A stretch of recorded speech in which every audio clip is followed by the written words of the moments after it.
Egg curry is one of the classic recipes from the north of India. It is made in many different ways, and I use my base gravy to prepare this egg curry in a jiffy. Let's see how to prepare egg curry in my style. This portion will be good for 2 very hungry people or 3 moderately hungry people. I have about 7 boiled eggs, 3 tomatoes, my base gravy, some amchoor. To cook, I'm going to use my iron wok here, and to crush the tomatoes, I have my gadget. It's a food processor, and it'll be pretty quick. So let me turn on the gas. While the wok is going to heat up, I'm going to crush the tomatoes, get started.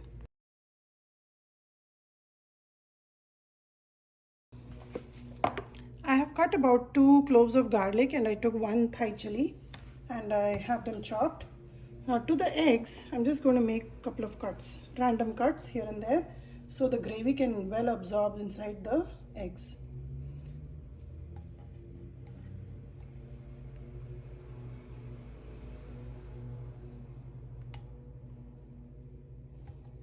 So this gravy goes really well with parathas and lacha paratha, even jeera rice. So once you have scored all the eggs, don't cut them, otherwise it becomes a big mess when the yolk leaks and the gravy becomes unusually thick. Tomatoes here are a little on the sweeter side, unlike what we find in India. So that is probably the main reason why I'm using amchoor. Along with the tomatoes, I'll be using about 1.5 teaspoons. The egg gravy has to be really sour and spicy. That's when it tastes really good with all the parathas. So let's go about cooking now. My wok is nice and hot. I'm adding about 2 to 3 tablespoons of oil here. Once that is hot, I will add 1 teaspoon of jeera, just like so. Once that pops, I will add the garlic and green chilies and saute them well. Follow that with our base gravy. I'm going to use about 3 tablespoons of base gravy here. Once that heats up, I will add the tomatoes and cook it till the oil separates.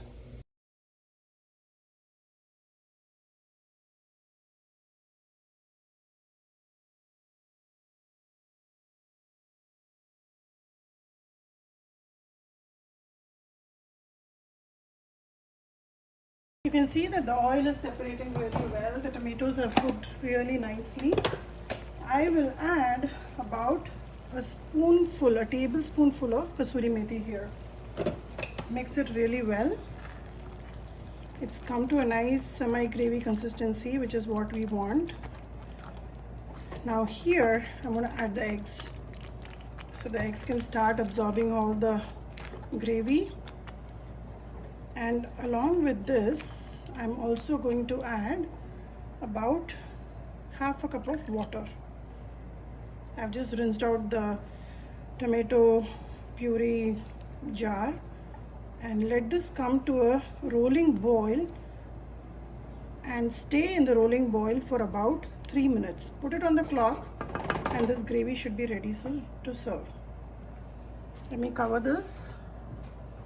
We don't want splashes of the gravy all over the place. Keep it at medium-low and let it cook for about 3 to 4 minutes. Put it on the clock. Very importantly, I have not added salt yet.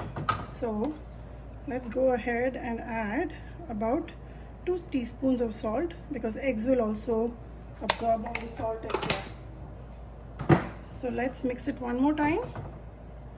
Redo the mixing. I've already set a 4-minute timer for this to boil. The gas is on medium-low. Let it cook and it'll be ready.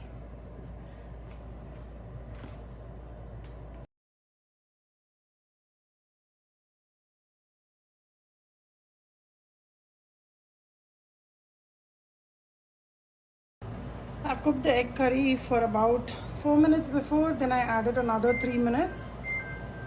That's my 3-minute timer off. I'm going to turn off the gas. The eggs must have absorbed all the gravy really well now. You can see the oil has separated, our gravy is well cooked. I'm going to go ahead garnish with a lot of coriander. Now with egg curry, I would not recommend you serving it right away. I would say just give it about an hour or two before you're going to serve, so that the masala just is well absorbed by the yolk and it is perfect. All the ingredients will be blended well, absorbed well. So give this curry a try. I'm going to dish it out and let me know how it turned out for you. The same gravy can be prepared if you're not fond of boiled eggs. You can prepare mini omelets and put those omelets in the same gravy like how we prepared. That will be a different taste but equally tasty. So give it a try and let me know in your comments. Here is the egg curry. It's ready and served. This I would suggest just consume it after an hour of making. So the eggs have absorbed the gravy very well and it's very tasty. I'm not a big fan of the yolk, but in this gravy, I would eat the yolk as well. Give it a try and let me know in your comments.